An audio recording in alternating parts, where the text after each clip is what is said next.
Sama-sama kita bersatu di dalam doa. Bapa yang baik, Bapa yang kami kenal di dalam nama Tuhan kami, Yesus Kristus, kami tinggikan, kami agungkan nama-Mu, sebab Engkau layak menerima segala pujian penyembahan kami.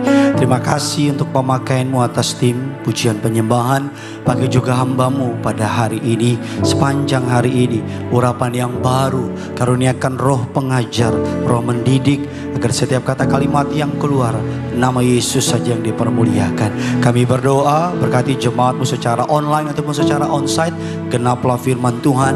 Kami dengar firman Tuhan, pasti sesuatu terjadi. Kami terima tubuh dan darah Yesus, pasti sesuatu terjadi.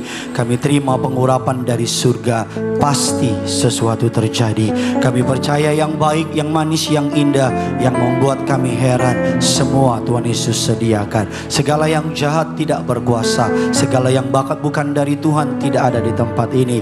Hanya kuasa Roh Kudus. Dalam nama Tuhan Yesus, setiap kita, gereja kerinduanku yang siap diberkati firman Tuhan, sama-sama dengan lantang kita boleh katakan amin. Kita berikan kemuliaan, tepuk tangan yang luar biasa.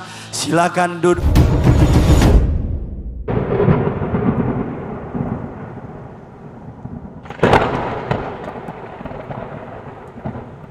Silakan duduk kembali saudara. Terpujilah nama Tuhan yang telah mengumpulkan saudara dan saya pada pagi hari ini. Terimalah salam dari mimbar ini. Shalom gereja kerinduanku. Wah, bisa lebih semangat lagi. Shalom. Apa kabar semuanya saudara? Tuhan Yesus itu baik, amin. Saya boleh melihat tangan-tangan yang bangga punya Tuhan Yesus. Bisa lambaikan tangan saudara. Kalau saudara nggak keberatan, boleh kasih salam kiri kanan saudara. Katakan, kamu pasti diberkati luar biasa. Bilang saudara, kamu pasti diberkati luar biasa. Yuk, biar rame gereja ini di pagi hari ini. Yuk, sama-sama kita berikan tepuk tangan dulu yang luar biasa. Oh, bisa lebih dahsyat dari ini tepuk tangannya. Haleluya, puji Tuhan. Saya mau ajak saudara sama-sama dulu. Angkat tangan kanannya, angkat tangan kanannya. Lihat kiri kanan dan kasih tos saudara. Itu dia. Puji Tuhan saudara ya. Sebelum ibadah kita olahraga dulu saudara. Kita masuk kepada bagian akhir dari sebuah serial khotbah Merdeka dari Berhala. Kita masuk kepada bagian akhir yaitu cultural idol atau penyembahan berhala dalam konsep kebudayaan. Saya mau absen dulu selama 4 minggu kemarin belakangan yang diberkati oleh serial khotbah ini. Bisa angkat tangan saudara. Yuk kasih kemuliaan bagi Tuhan kita. Dia yang memberi hikmat, kuasa dan kemuliaan. Mari kita masuk kepada bagian yang kelima. Apa yang akan saudara pelajari? Yang saudara akan pelajari adalah konsep-konsep dunia. Pola pikir dunia, filosofi dunia. Yang tanpa sadar membentuk kekristenan. Yang tanpa sadar masuk dalam dunia kekristenan dan sedikit kalau tidak mau dibilang banyak mengubah yang namanya the spirit of Christianity. Dan kita akan belajar hari ini. Saya buka dulu dengan sebuah statement. Penyembahan berhala adalah masalah yang paling banyak dibahas dalam Alkitab. Merupakan salah satu konsep yang paling kuat. Saudara sadar nggak sadar, kata penyembahan berhala ditulis kurang lebih 1000 referensi di dalam Alkitab, baik PL ataupun PB. Berapa banyak Bapak Ibu? 1000. Kenapa 1000? Karena Alkitab sedang memberitahukan betapa berbahayanya penyembahan berhala. Kita telah belajar, saudara yang sudah ikut 4 minggu, saudara ngerti penyembahan berhala bukan saja patung, bukan saja sesajen, kemenyan dan seterusnya. Kita tahu bahwa penyembahan berhala itu bicara sesuatu yang menggantikan posisi Tuhan dalam hati kita. Saudara udah belajar itu saudara, yang ngerti bilang amin dulu. Yuk sama-sama kita lihat Yosua 24 ayat 14 sampai dengan ke-15. Joshua 24 ayatnya yang ke-14 dan ke-15. Yuk, saya mau absen dulu dong. Yang ikut serial ini dari awal bisa angkat tangan. Dari minggu pertama, puji Tuhan. Yang ikut dari minggu ketiga, puji Tuhan. Yang ikut baru hari ini, oh haleluya, gak apa-apa. Terima kasih, mantap. Mari kita lihat ayatnya. Yuk kita kasih tepuk tangan dulu dong buat Tuhan kita yuk. Kayaknya awkward banget pagi ini saudara. Yosua 24 ayat 14 dan ke-15. Yang sudah di sana sama-sama dengan saya katakan, saya pasti diberkati. Yuk sama-sama kita baca. 3, 2, ya. Oleh sebab itu, dengan tulus, ikhlas jauhkanlah telah yang beribadah dan beribadalah kepada, ayat 15, tetapi pilihlah pada hari ini kepada siapa kamu akan beribadah, Allah yang nenek moyangmu di seberang, atau Allah orang yang negerinya kamu, tetapi kami akan apa? Sekali lagi, tetapi kami akan apa? Sekali lagi, tetapi aku dan seisi, kami akan kepada siapa? Kalau saudara membaca 2 perikop, saudara 2 ayat maksud saya, kurang lebih kata beribadah ada 7 kali. Kata beribadah ada berapa Bapak Ibu? 7 kali. Kalau saudara baca, beribadahlah kepadanya, beribadahlah di seberang sungai, beribadahlah kepada Tuhan, beribadahlah kepada Allah, beribadah seberang sungai dan beribadah kepada Tuhan. Kata beribadah dalam 2 ayat ada 7 kali. Menekankan sebuah urgensi, menekankan sebuah perebutan antara beribadah kepada siapa. Di akhir hayatnya, saudara, Nabi Yosua mengajak umatnya untuk memilih siapa yang mendapatkan hati mereka, untuk memilih siapa yang akan mereka sembah. Ada 3 Allah di sana. Allah nenek moyang di luar sungai Efrat, Allah orang Mesir, Allah orang Amori, atau Yahweh. Satu-satunya Tuhan, Allah yang benar. Ada 4 kurang lebih, maksud saya, Allah nenek moyang, Allah orang Mesir, Allah orang Amori, atau Yahweh, Tuhan yang benar. Saya buka dengan sebuah kutipan, something or someone will become your God. Sesuatu atau seseorang akan menjadi Tuhanmu. Sesuatu atau seseorang akan menjadi Tuhanmu. Sama-sama bilang sama saya, sesuatu atau seseorang akan menjadi Tuhan saya. Masalahnya apa yang saudara pilih? Hidup ini adalah pilihan. Colek kiri kanan saudara, hidup adalah pilihan. Sesuatu atau seseorang. Ada orang yang menyembah harta, ada orang yang menyembah cinta, ada orang yang menyembah pengakuan, dan seterusnya. Sesuatu atau seseorang akan menjadi Tuhan. Dan dikatakan menurut Kyle Idleman, taking good things and making them into God things. Kita terbiasa mengambil sesuatu yang baik. Minggu lalu kita belajar dari baik jadi apa? Utama. Dari utama jadi apa? Pusat. 3 tahapan seseorang menjadikan sesuatu berhala. Baik, utama, pusat. Kita mengambil hal yang good things and making them as a God things. Kita mengambil sesuatu yang baik dan kita ambil menjadi yang namanya Tuhan. Nah, kita akan masuk hari ini tentang yang namanya cultural idol, penyembahan berhala. Dalam konteks kebudayaan, nilai-nilai filosofi yang tanpa kita sadari masuk ke dalam kehidupan kekristenan. Ini akan banyak membuat saudara berpikir, saya percaya jemaat gereja kerinduanku pinter-pinter. Jemaat gereja kerinduanku pinter-pinter. Bilang kiri kanan saudara, fokus woi. Yuk kita berikan tepuk tangan dulu yang pertama saudara. Yang 3 hal yang membentuk yang namanya kekristenan. Sadar gak sadar? Yang pertama, catat dalam catatan saudara. Yang pertama adalah post-culture truth. Atau yang disebut dengan yang namanya post atau pasca kebenaran. Apa itu post-truth culture? Post-truth culture, dahulu Alkitab menjadi kebenaran. Dahulu kalau kita mengambil keputusan melihat kepada apa? Alkitab. Apa sih post-truth culture ini bagi saudara yang biasanya baca cabai, garam, Indomie dan seterusnya?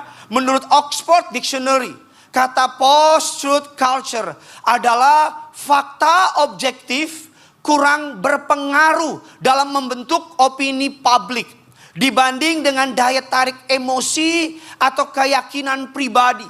Keyakinan pribadi apapun yang Anda yakini benar, apapun yang Anda ingin menjadi benar, atau apapun yang menurut emosi Anda harus benar, mengalahkan fakta objektif, kebenaran objektif. Bahasa gampangnya begini, tidak ada kebenaran mutlak.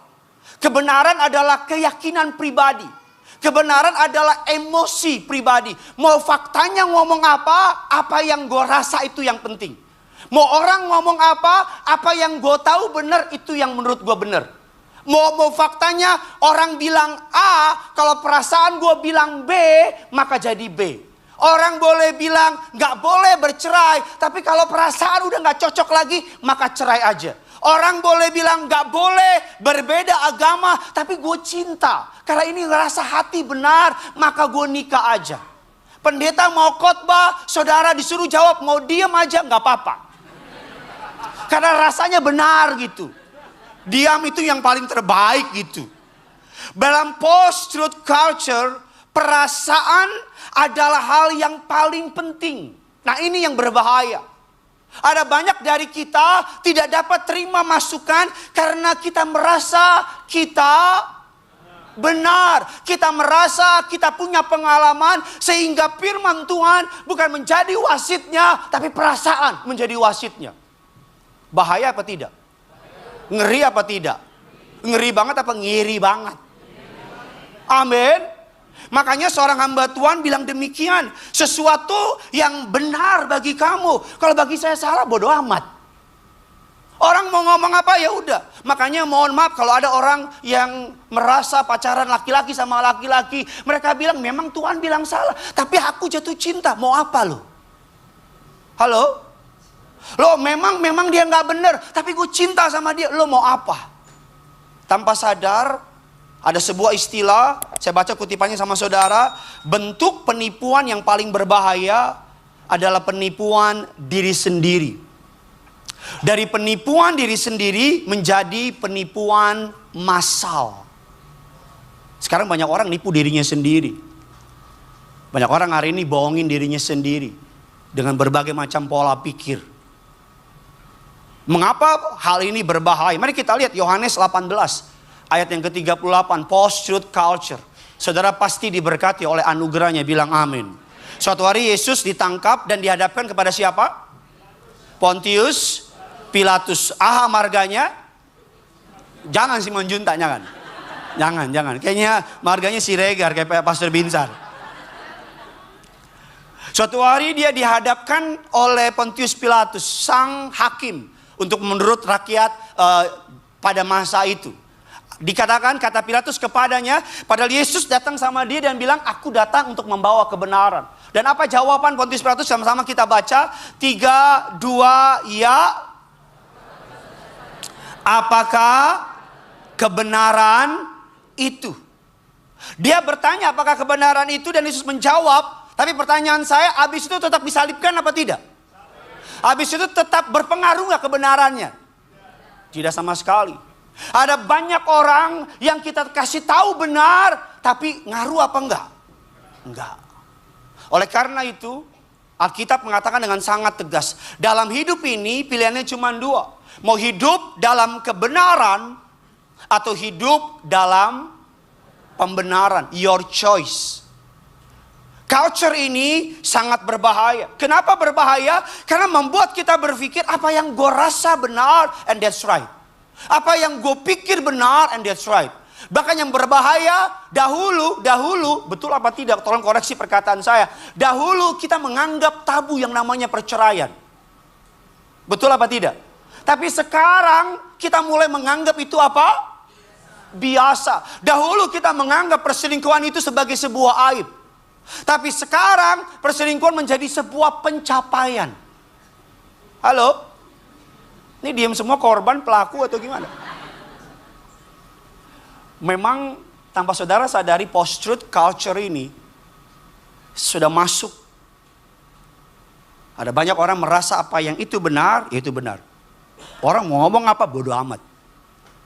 Padahal sebagai orang percaya yang menjadi kebenaran bagi kita adalah firman. Pendapat kita nggak penting, bahkan pendapat pendeta nggak penting, tapi pendapat firman yang paling penting. Pendeta bisa salah, manusia bisa salah, firman tidak pernah salah. Yang setuju boleh kasih tepuk tangan dulu buat Tuhan kita. Makanya saudara sedikit belajar sejarah. Ada seorang hamba Tuhan namanya Nathan Sharansky. Nathan Sharansky. Saya nggak tahu benar apa nggak nyebutnya, tapi kalau salah tolong dimaafkan. Dia adalah seorang mantan menteri kehakiman dari Israel, Nathan Sharansky. Suatu hari dia dipenjara di Rusia. Di mana Bapak Ibu?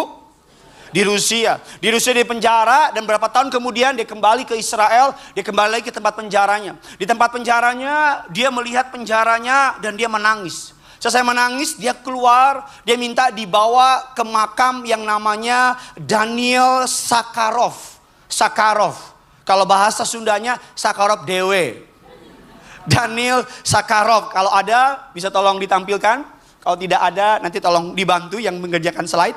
Daniel Sakharov saudara adalah seorang penemu bom atom untuk Rusia. Dia yang dipakai oleh Rusia untuk mengembangkan bom apa? Tahu kan bom atom? Kacang dua kelinci?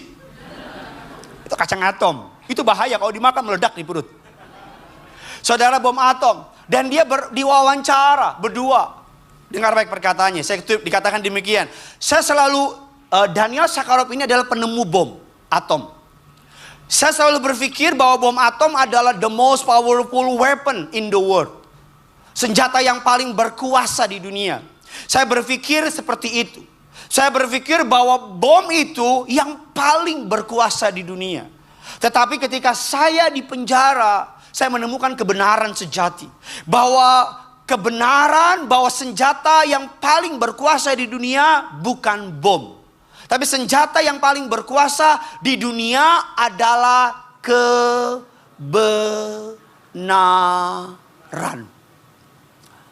Pendapat saudara dan saya nggak penting. Tapi kita pendapat dari firman itu yang penting. Amin. Apapun keputusan saudara, wasitnya firman. Bukan pendidikan saudara, yang setuju bilang amin. Ada orang makin tinggi ilmunya, menganggap firman Tuhan ketinggalan zaman. Ada nggak orang kayak gitu? Banyak.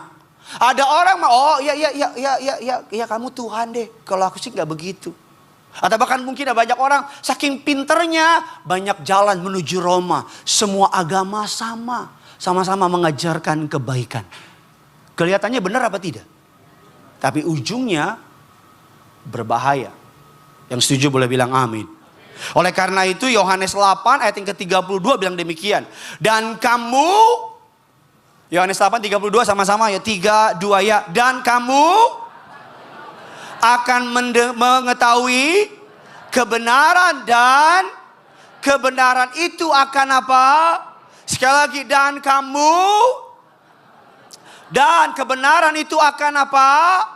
Merdeka. Hidup yang merdeka adalah hasil dari hidup dalam firman Tuhan. Saya ulang lagi, hidup yang merdeka adalah hasil dari hidup dalam apa Bapak Ibu? Tinggal dalam firman tidak sama dengan menghafal atau hanya mendengar firman. Tapi melakukannya akan mendatangkan kemerdekaan. Yang setuju bilang amin. Post-truth culture. Pasca kebenaran. Secara filosofi tidak ada kebenaran mutlak. Secara filosofi kebenaran berdasarkan perasaan. Kebenaran berdasarkan opini. Makanya ada istilah post-truth politik. Apa itu? Seseorang benar itu tergantung opini di publik. Makanya banyak orang sekarang berlomba-lomba membayar orang untuk membentuk opini. Opini itu mahal apa murah? Mahal. Makanya orang bilang barang siapa yang punya media, dia nguasain dunia. Yang ngerti bilang amin dulu. Tanpa saudara sadar, dunia sedang membentuk opini. Opininya apa? Kekristenan ketinggalan zaman. Betul apa tidak? Kekudusan udah gak berlaku lagi. Betul apa tidak? Melayani gak keren. Ke gereja ngapain hari Minggu? Mendingan jalan-jalan. Opini mulai dibentuk. Tapi pagi ini sebagai hamba Tuhan saya mau bilang sama saudara. Bukan pendapatmu yang penting, bukan perasaanmu yang berkuasa, tapi biar firman Tuhan yang berkuasa. Yang percaya boleh kasih tepuk tangan. Lebih dahsyat lagi buat Tuhan kita. Kemarin untuk pertama kalinya, saudara nanti tanggal 16 kalau saya nggak salah ada baptisan. Oktober di tempat ini saudara. Oke, nggak apa-apa, nggak tepuk tangan juga nggak apa-apa. Karena pendapatmu nggak penting, pendapat firman yang penting. Kemarin saudara kami hari Rabu baptis 3 orang di sebuah rumah. Kesaksiannya menarik, saya boleh cerita nggak? Kalau nggak boleh juga bodo amat sih. Ada seorang perempuan namanya Jenny. Dia itu mohon maaf orang penyembah patung-patung. Dengar firman via TikTok.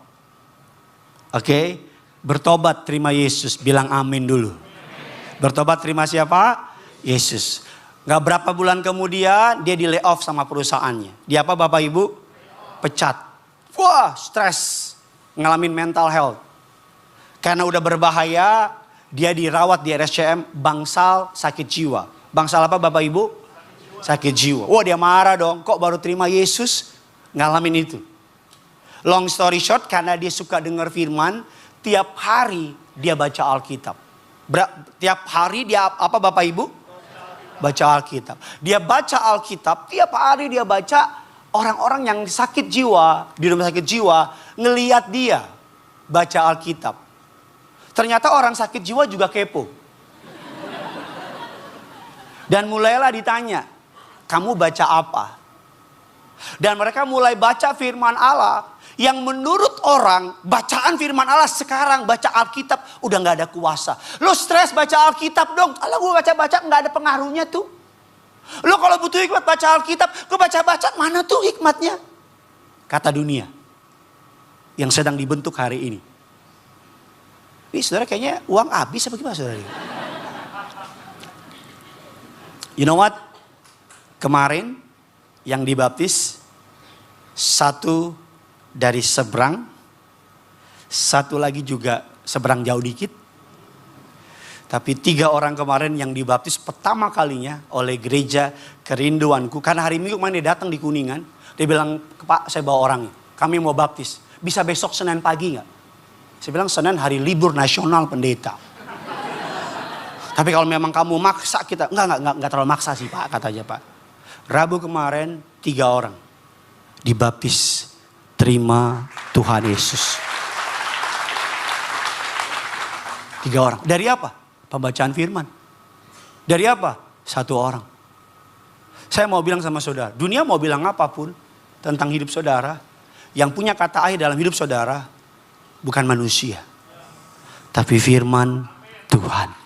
Ayo kasih tepuk tangan dulu yang lebih dahsyat buat Tuhan kita. Yang kedua, saudara, ini akan banyak mikir hari ini. Yang kedua, apa yang sedang dibangkitkan di akhir zaman ini. Yang kedua adalah rise of sexual revolution. Kebangkitan dari yang namanya seks revolusi. Revolusi seks. Apa ini revolusi seks? Mungkin saudara orang Bekasi gak pernah baca ini. Saudara taunya cuma jembatan Suramadu dan teman-temannya. Tapi saudara kalau saudara if you google it, kegerakan ini sudah masuk terutama ke Gen Z. Udah masuk ke Gen Z. Yang Skibi, Sigma, Dululu, Awuhu, dan teman-temannya itu. Apa itu? The rise of sexual revolution. Ini adalah sebuah kegerakan yang untuk menerima segala bentuk cinta. Kegerakan ini menyatakan bahwa cinta adalah urusan orang-orang yang terlibat di dalamnya, bukan urusan orang lain. Kegerakan ini menyaratkan saudara bisa melakukan hubungan seks dengan banyak pasangan, bebas pasangan, tanpa komitmen, bebas aborsi, bebas mau melakukan sama pria, manusia, dengan binatang. It's free. Karena it's all about love. And love never fail. Sedap gak tuh? Halo? Saudara kalau gak tertarik sama bahan khotbah, saya ganti yang lain, mau gak? Atau saudara ya udah tolong bantulah. The rise of sexual revolution. Kegerakan ini tanpa sadar masuk gak ke Indonesia? Masuk gak ke generasi kita? Kegerakan ini gak apa-apa. Kalau lu suka, lu tidur sama dia. Yang namanya one night stand. hook up mentality. Ada aplikasi-aplikasi baru, ketemu matching, ketemu ngopi and then tidur. Masalah dosa, nggak ada dosa. Masalah salah atau nggak salah, nggak ada yang salah. Dan kegerakan ini tanpa sadar membentuk kekristenan. Apalagi tambah kegerakan yang namanya hyper grace. Kasih karunia yang kebablasan. Sehingga orang mau bebas mau buat apa aja. Bahkan ada banyak orang tua yang bilang sama anaknya, kalau if you wanna do a sex, do it. Tapi please pakai kondom. Karena bagi mereka gak apa-apa. Yang penting jangan hamil. Ini saudara pendukung atau penolak gerakan ini nih? Ini dari mukamu kayaknya, Pak Pendeta memang kami dukung itu memang Pak Pendeta. Halo? Yang ngerti bilang amin dulu. Makanya saudara, mari kita akan belajar. Ada 5 kurang lebih tentang kegerakan ini. Culture say, kebudayaan say, love is God. Tapi Christianity say, God is love. Kita suka bilang love is God. Budaya bilang love is God. Tapi Christianity, kekristenan bilang God is love. Kenapa? Kenapa berbeda? Karena kalau love is God, maka love itu yang jadi penguasa.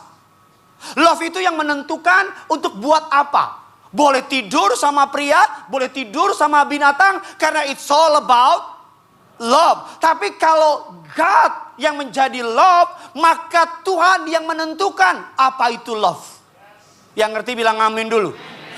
Dunia berkata love is God. Tetapi kekristenan berkata God is love. Yang setuju poin yang kedua boleh kasih tepuk tangan dulu buat Tuhan kita. Dunia berkata, culture berkata fall in love. Jatuh cinta. Tetapi kekristenan berkata walk in love. Kenapa? Apa yang beda? Yang benar bukan jatuh cinta, tapi memilih untuk mencintai.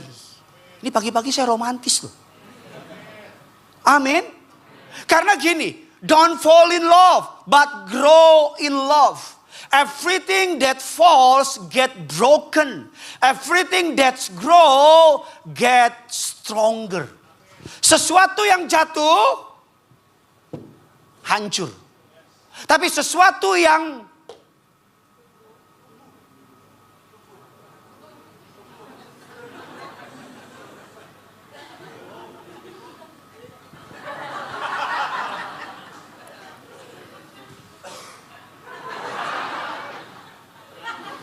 biar yang nonton online bingung dibikin apa ini si Gideon nih.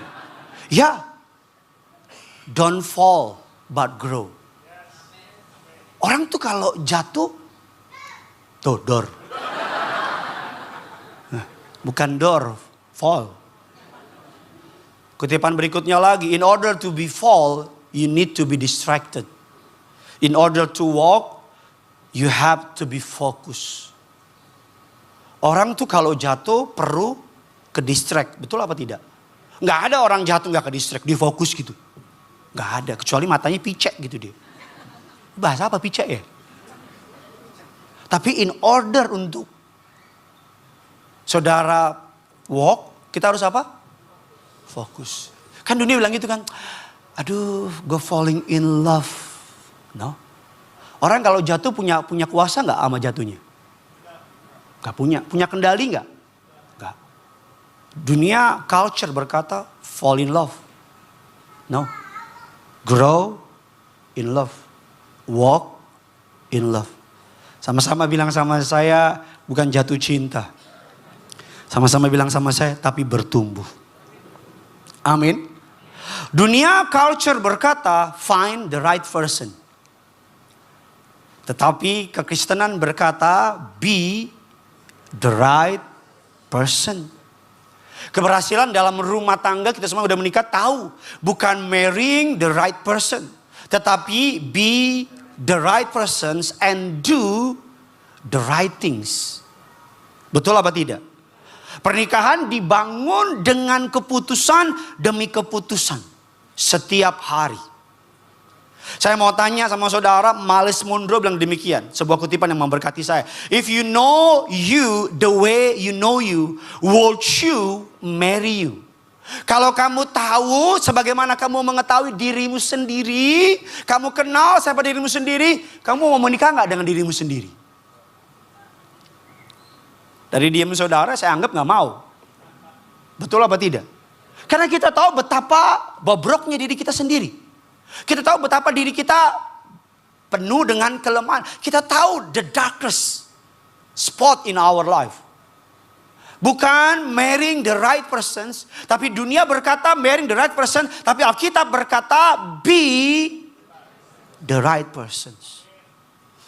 Culture say berikutnya yang keempat, saudara, kebudayaan berkata love is a feeling. Cinta itu perasaan. Tetapi Christianity berkata love is a willing. Amin. Kebudayaan berkata cinta itu adalah perasaan. Tetapi Alkitab berkata cinta itu adalah kemauan. Adalah sebuah niat. Love is a decision of the will, not the feeling.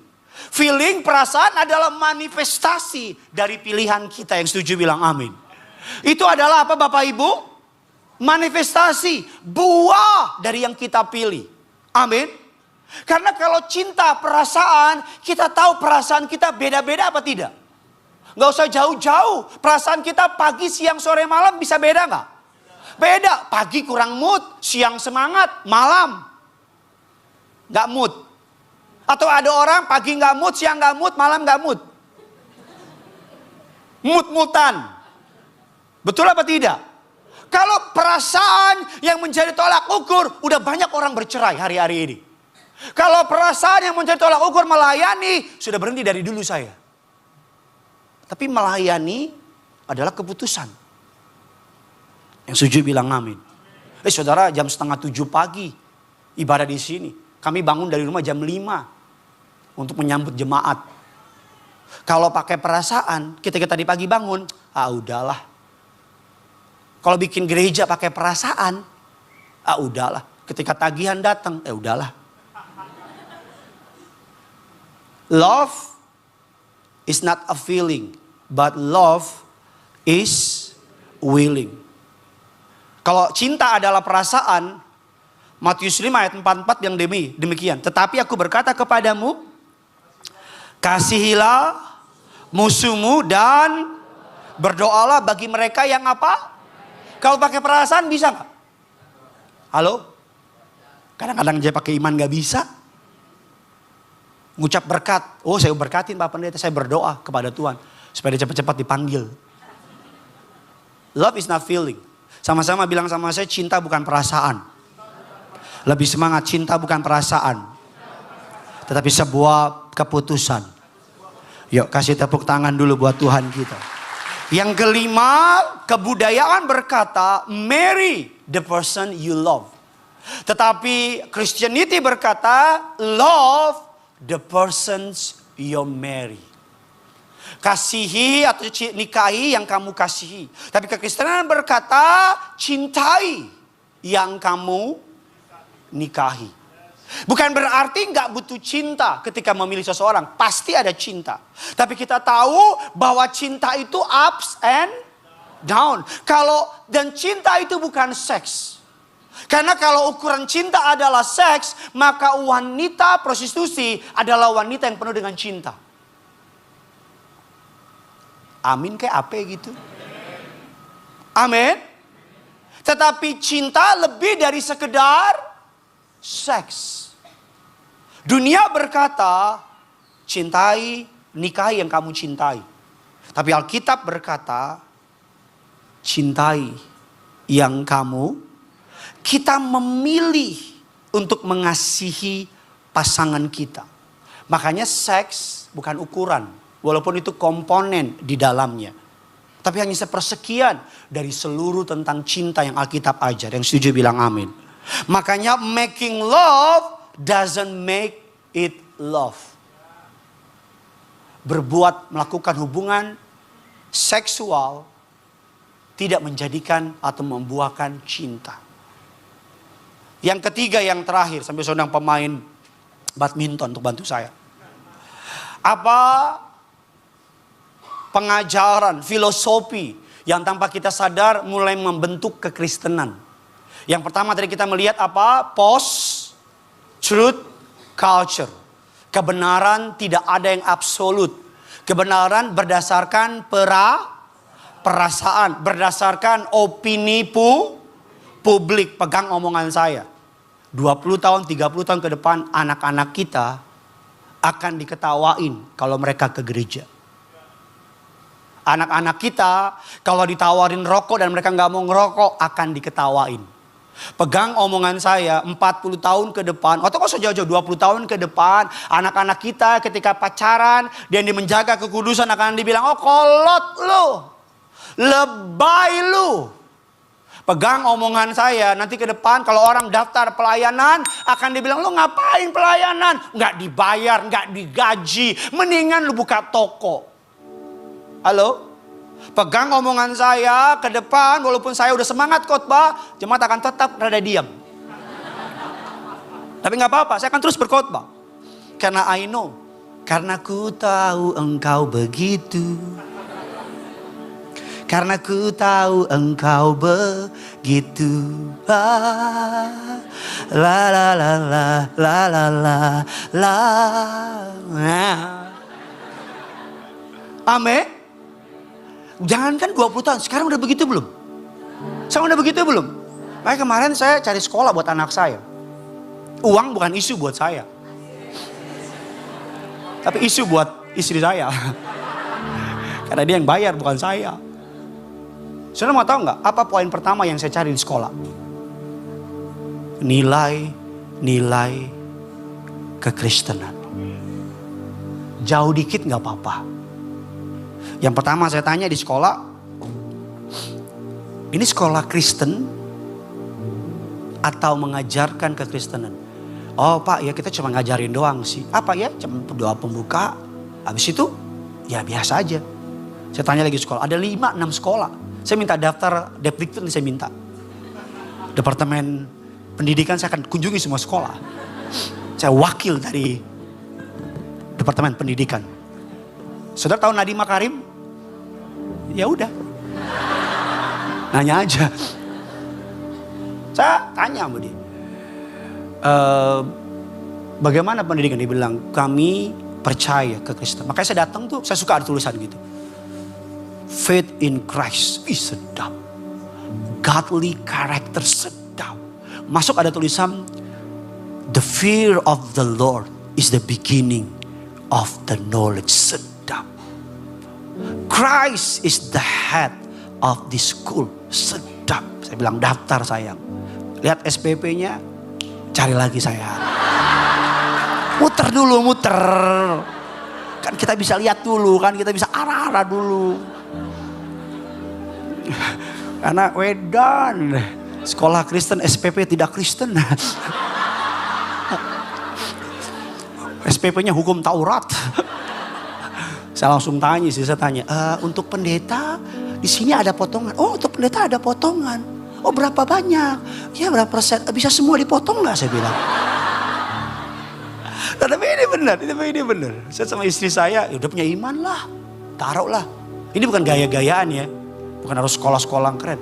Bagi saya bukan soal internasional, ada kurikulumnya Merdeka, ada kurikulumnya Cambridge, ada kurikulumnya internasional Bacarote, apalah itulah. Tapi saya tanya, nilai-nilai Kristen. 6 tahun bos di situ bos. 6 tahun. Dari jam 7 pagi sampai jam 3 bos. Lamaan dia daripada gue. Betul apa enggak? Dari jam 7 pagi sampai jam 3 bos. Di situ. Kalau guru anak saya diajarin. Ya sembah kaleng ya. Ya kaleng adalah is a God ya. Kaleng is a God ya. There is no other God than kaleng, okay? Ya worship God. Kaleng, I worship you. Tapi the rise of secular religion adalah kebangkitan yang berpikir bahwa Tuhan itu nggak ada. Yang penting kita hidup baik. Padahal kita tahu kebenarannya. Seluruh perbuatan baik kita dalam kitab Yesaya seperti kain kotor. Hanya darah Yesus yang dapat menyelamatkan kita. Doa saya kiranya firman ini.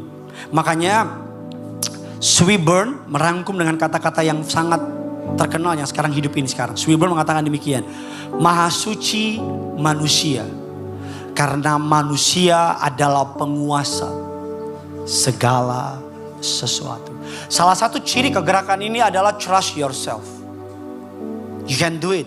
The power of humankind. The power of human being. Kuasa dari kemanusiaan. Manusia, ingat gak? Roh ini mirip roh apa Bapak Ibu? Menara. Saida. Menara apa Bapak Ibu? Babel. Apa menara Babel? Manusia ingin menjadi Tuhan. Ngapain dia? Bangun menara sampai ke Tuhan. Makanya di tengah jalan Tuhan melihat, memang kita diciptakan segambar serupa dengan Allah. Alkitab bilang kita Tuhan-Tuhan kecil. Di tengah jalan ketika, saya nggak tahu udah sampai di lantai berapa bangunannya. Kalau kata mandornya udah lantai 30. Betul mandornya jemaat ini. Nggak tahu. Di tengah jalan Tuhan mengacaukan apa? Bahasa mereka. Tadinya mereka bilang, angkat dulu bata itu. Tiba-tiba bilang, ise dong. Tiba lagi buru-buru, dia ngomong, ojo lali. Ya, dikacauin. Setiap kali manusia ingin jadi Tuhan, itu pemberontakan terhadap Tuhan. Doa saya, kiranya firman ini boleh menjadi berkat bagi saudara.